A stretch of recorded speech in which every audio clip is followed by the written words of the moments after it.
Hi! In this video I'll be sharing my process for how I make my applique wall hangings, following along as we make this one.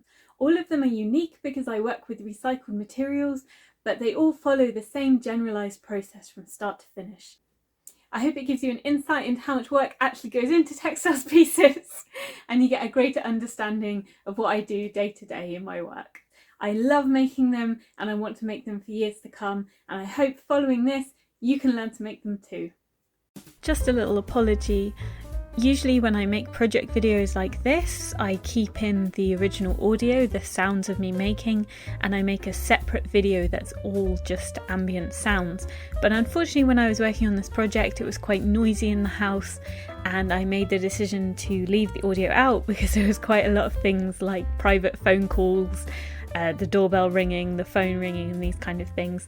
So throughout this video it will be voiceover and a little bit of music as well.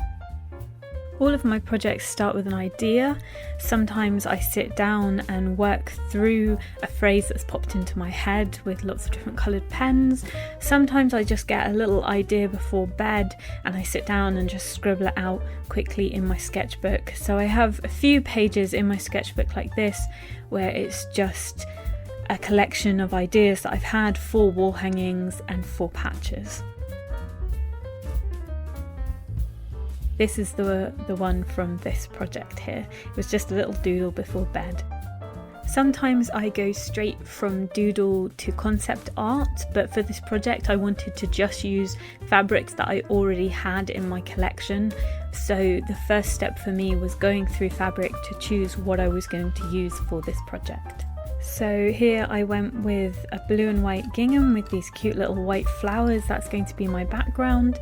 Then I've got yellow for the flower itself, this kind of nice dusky pink for my lettering, which already has interfacing on the back, and some green for the leaves.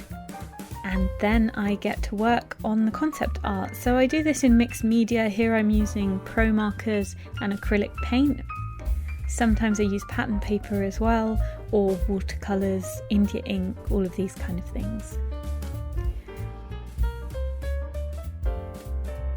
Press your fabric because you can't work with wrinkly fabric. Now it's time for the interfacing. For this project I used medium weight, but I've got a collection of a few different weights as you can see. You just cut it to size and iron it on. It's very simple. The fabric that I chose for my letters already had interfacing applied, and then I just go through with my letter templates and draw around them. This is a heat erase pen, also known as a friction biro, so if I mess up I can just erase it with the iron. I like to work through with my letters in the order that they're in the phrase. It's almost like casting a spell, like writing out the phrase as it is going to appear on the final piece, and I always make sure to do this. I don't know why, it's just become this kind of compulsion I have. Then simply cutting out the letters, and again I do it in the order that I wrote them out. I use big scissors because I find it gives a more controlled and clean edge. So then I work more on my layout, making sure it fits well onto the fabric background. Here I'm taking a piece of tracing paper just to sketch out quickly where the dandelion motif is going to go. I use reference images to make sure I really have an idea of what things properly look like. And then I just trace over my sketch with pen so it's a bit more visible. Cut that out with paper, scissors, not fabric scissors. Draw around that on the fabric that I selected for the leaves. And again, cut them out and lay them down on my background just to get an idea of placement. This is the glue that I use to temporarily hold it down. It's OD 505. It's quite expensive but really invaluable. You can also use a water-based glue stick, like a Pritt stick type glue stick, to temporarily hold things down. It just makes things stay in place a lot better than they would with pins. I just stick down all of the motif for now. I'm just working on the motif. So I collect up my letters and keep them safe, just keeping them to one side for the moment. The motif's been stuck down nicely, it's not going to shift as I'm sewing. I've got my Toyota Applique machine. It's designed for freehand embroidery. I've got my freehand embroidery presser foot in place, and I'm using nice green thread so that we'll have a little bit of a contrast, but it should blend in nicely with the leaves. So with freehand machine embroidery, you have your feed dogs down, which means that you are entirely guiding the piece around. The machine is not going to be pulling your fabric around for you. So you just decide where you want to go.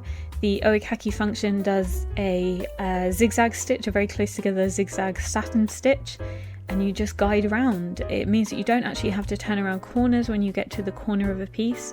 You can just keep going. So it's really fun, it's really flexible. I've not actually used it for outlining applique like I did on this piece before. In previous pieces, I've just used it for machine embroidery. So, for example, embroidering the eyes on a portrait of Frida Kahlo I did, and embroidering flames on a piece as well. And this is the finished run, my first try. It's a bit messy, so I went back over it later, but that's what my first try looked like. Then I simply followed it all the way around on all the other leaves, and that was keeping them held down. It takes quite a lot of concentration, but it's very fun to do. I really enjoyed doing it. Afterwards I needed a bit of a break, but at the time it's just, you just concentrate and follow around the edges, and it's a lot less hassle than having to pivot at every corner like you do when you do it with a normal machine foot and with the feed dogs running with a normal zigzag stitch. Once the machine embroidery is all done, I trim my threads to keep it nice and neat and flip over to make sure I do the other side. And this is what it looks like with everything done. And now it's time to move on to the dandelion flower. So initially I cut 2 fringed circles, like a tasseled edge. But what I found was the fleece became really brittle and just sort of unfurled with these. And while this piece isn't like it's not an article of clothing, so it won't be being washed regularly, I don't want to be creating pieces that are going to fall apart at the merest touch. So instead I went with 2 circles, one layered on top of the other. I did the lower layer first and I worked out from the centre in lines, then repeated that with the top layer. Then it's time to lay out lettering again, and we just stick them down with the temporary glue as we did the motif. I switched back to a normal machine foot and normal zigzag stitch, and I just sew as you would normally sew on a machine with the feed dogs going and everything. This is the process I normally use on my applique pieces, but because through this piece I gained more confidence with using the oikaki freehand machine embroidery, I think in the future I'm going to employ that when I do my lettering as well, rather than doing it this way with the zigzag stitch and pivoting. And here's how it looks with all the applique done. I give everything a really good press so it lies flat, and then it's time to think about the edging. And here I'm just trying out different trims. I wanted it to kind of be a cottagecore vibe, but without being too grandma-y or twee. I really like the pom-poms, but unfortunately I only had them in pink and I didn't want to spend any money on this project. The yellow was good, but a bit too strong. So I tried making a few pom-poms, but they were just a bit fragile. They kind of came apart and I didn't think it was going to work, so I decided not to use them after all and stick to a very simple cotton lace picot edging. I trimmed my edge with pinking shears so it wouldn't fray, and then I pin on the lace. This was really fiddly and quite annoying. It didn't stay in place very well, which was a bit irritating. And then simply sewing round with a straight stitch, taking it slow. The lace shifted as I worked. It was a bit of a pain in the arse really, but I got there eventually. So here's our finished piece. The light was really bad on the day I finished this, sorry.